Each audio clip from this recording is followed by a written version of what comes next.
brothers. We're happy and we're singing and we're colored. Give me a high five.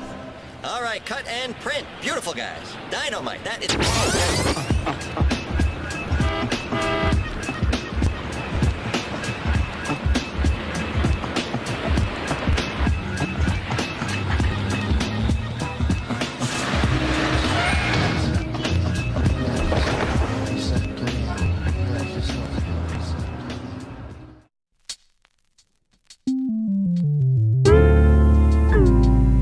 We're back, y'all. Season 3 of On the Dirty Couch with the Blair Brothers. Right now, we're going to go straight into this interview. We have a very special guest from Statesboro. Straight out of Statesboro, Georgia.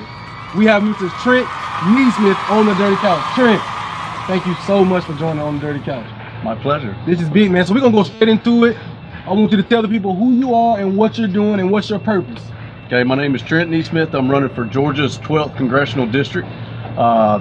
We are covering a big area, so we're out talking to as many folks as we can about the 12th District. Absolutely. Now, you actually running for commissioner of District 12, correct? Okay, it's the congressional candidate. Yep, we're running for, it's for federal government. It's for the House of Congress. Yep. Okay, so what are some topics that are some big button issues right now? Well, we're having the discussion pretty much everywhere we go about the money in politics, and that's probably it's probably my number one issue with politics as it stands is the amount of money that's being dumped into these campaigns. I'm now seeing it firsthand running a campaign. The influence that certain people want in order to fund a campaign. It's inevitable that if somebody writes a check for X amount of dollars, they want something in return for it. So we've seen since 2010 just the Citizens United that has it's brought these super PACs into the game, and we're talking unlimited amounts of money that is dark money that is not accounted for. Nobody knows where it's coming from. So that's my biggest issue is campaign finance reform and trying to take these big interests and this big money out of politics, because our voices are being diminished by money, and that's an issue.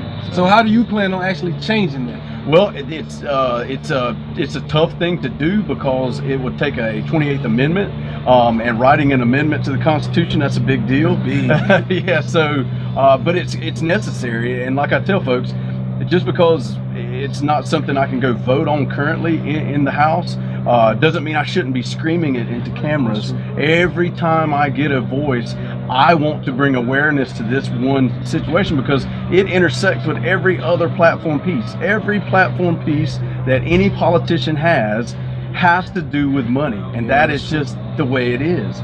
So yeah, we need to talk about how money and the financing of these campaigns. Now, I know another hot topic in Georgia period is the legalization of marijuana. What's your stand on that? Man, it's just to me it's ridiculous that it's still illegal.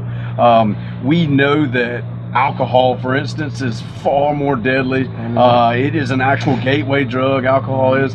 Cannabis is now being studied, and it is proven that it has medicinal purposes. More importantly, for somebody that wants to not take ibuprofen or not be hung up in the pharmaceutical world, they can grow it right there in their garden. And so it just, to me, is ridiculous that we're still having this debate about cannabis being legal. So that's one of my biggest platform pieces is not only that, industrialized hemp would be able to help some of these farmers with dirt and soil that may not be the best to grow hemp. It grows in poor soils. It restores nitrogen as a rotation crop. So it just, to me, is a no-brainer. And not to mention, it would bring tax revenue into our state, and that's struggling as far as revenue goes. So to me, it's just a no-brainer. And it would knock a leg out of the industrialized prison complex that are putting men in jail and women in jail for a plant. That is absurd, man. Nobody should go to jail for a plant. That's my belief. That's true. So how do you actually plan on winning though? Like what is your plan? Yeah, so here's the way the 12th district works and why it is to me the most winnable district. And two, I'll go into why I'm in, because it goes hand in hand. In 2016, in the 12th district, We had a lady by the name of McCracken that did not even run a campaign.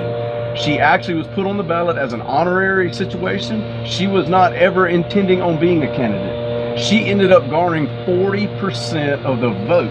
100,000 people voted for her. Over, to me, so in other words, Rick Allen didn't do so well in 2016, because if McCracken, who was a nobody, didn't have a website, didn't have a phone number, didn't have a platform, didn't have anything, didn't even have a picture of her on the internet, she garnered 40% of the vote.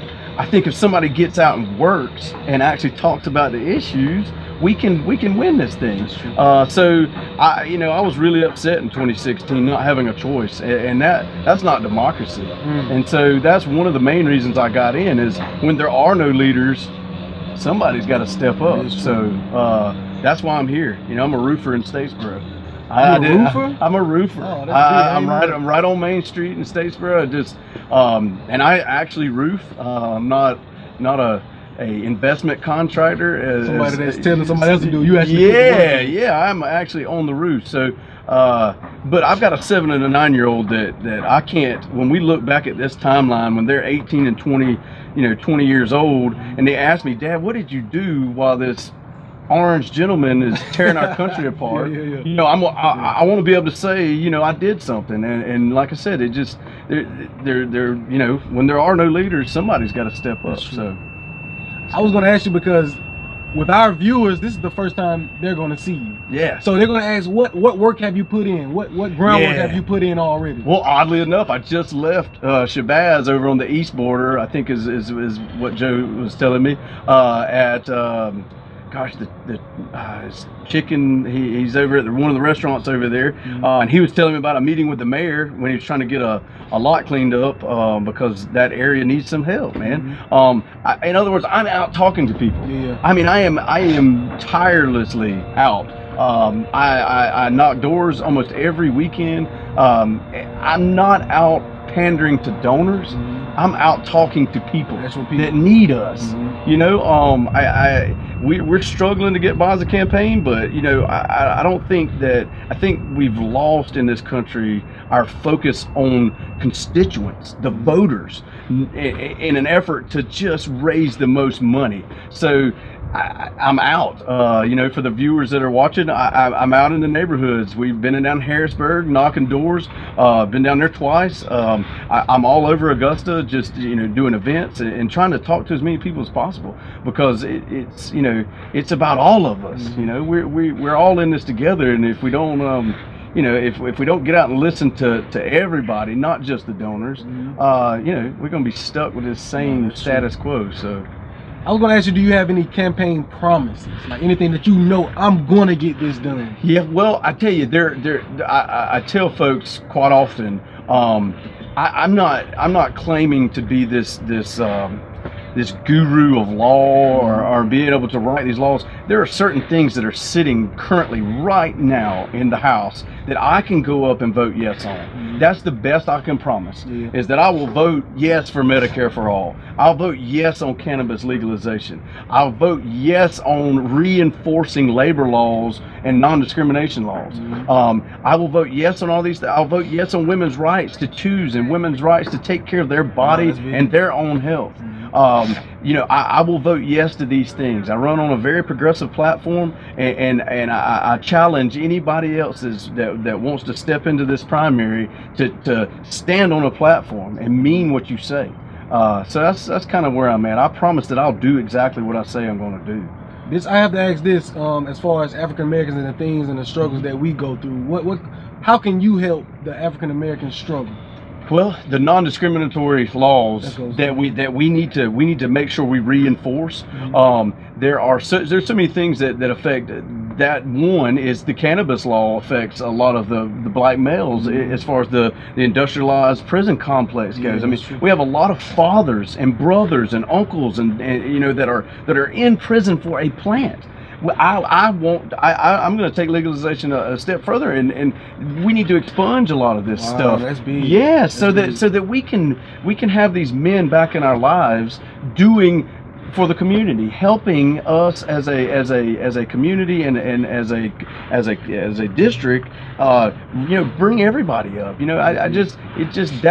Those two things I think affect the communities more. And then of course poverty. We need to talk about things like I just was talking to Shabazz about, is getting a lighted court, a lighted basketball court. It's simple things to get to the children. Big. That's really big. It is.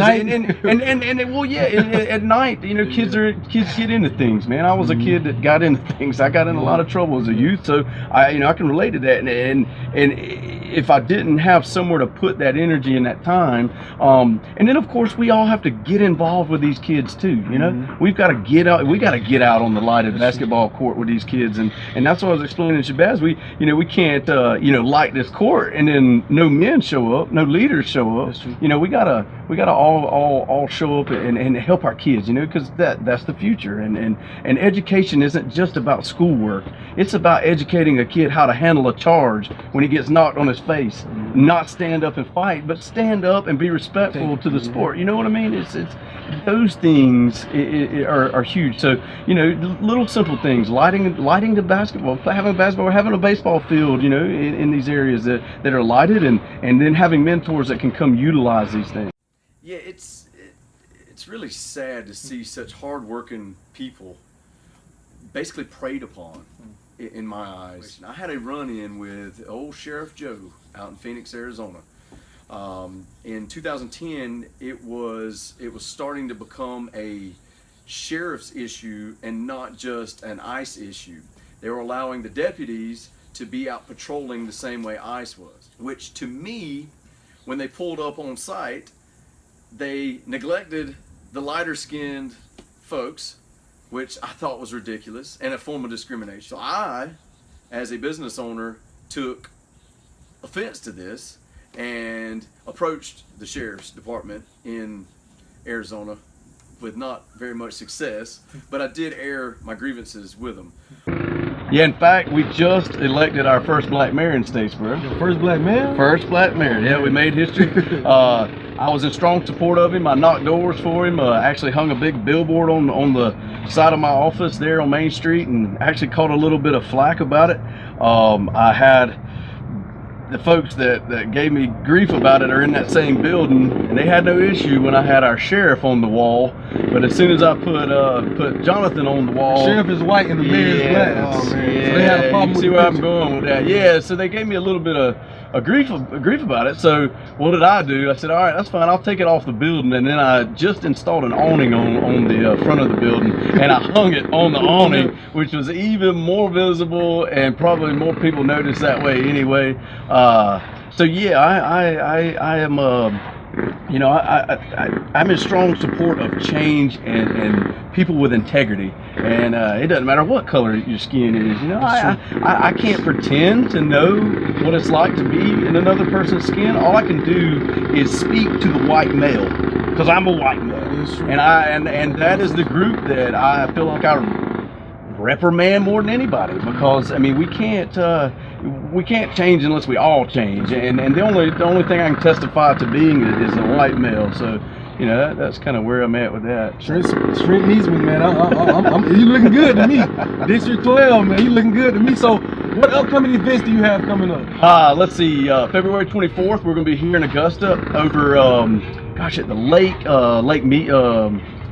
Lake Olmsted, doing a rally. We're going to have live music, some speakers. It should be a good time. So February 24th, put that on your calendar. And then of course May 22nd, that is when I need everybody to go to the polls and take that Democratic ballot and put a check beside Nesmith, because we need a real progressive here in the 12th district, and that's something we hadn't seen in a long time, if we've ever seen. So that's kind of where I'm at. That's big. So if they want to vote for you, they need to come to Team Nesmith, right? Yeah, it's votetrent.com. We've got a nice hashtag, Team Trent 18. But you can also check us out on Facebook, which gives you more of a day-to-day, which is Trent Nesmith for Congress on Facebook.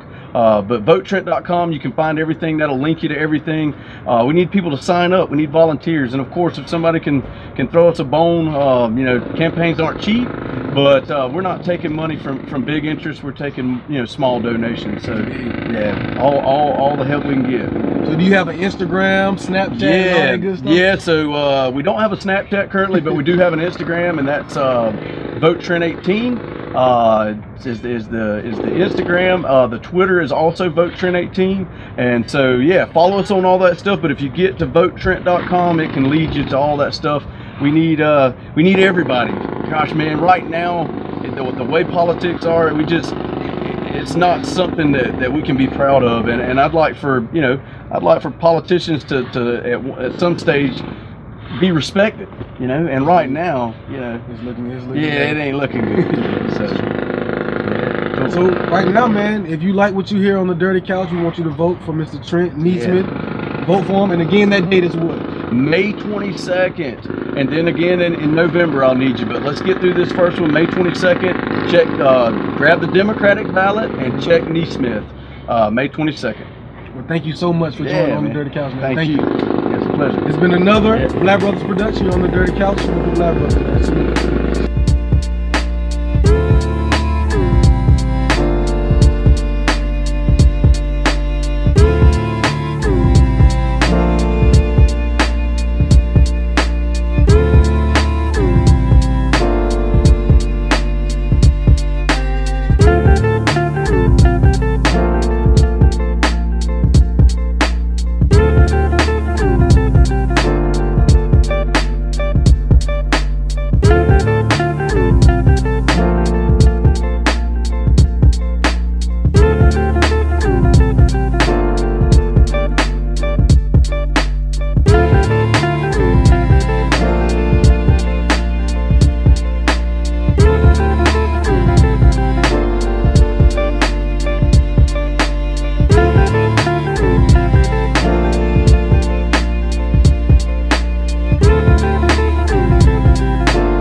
My name is Trent Nesmith. I'm running for the 12th Congressional District.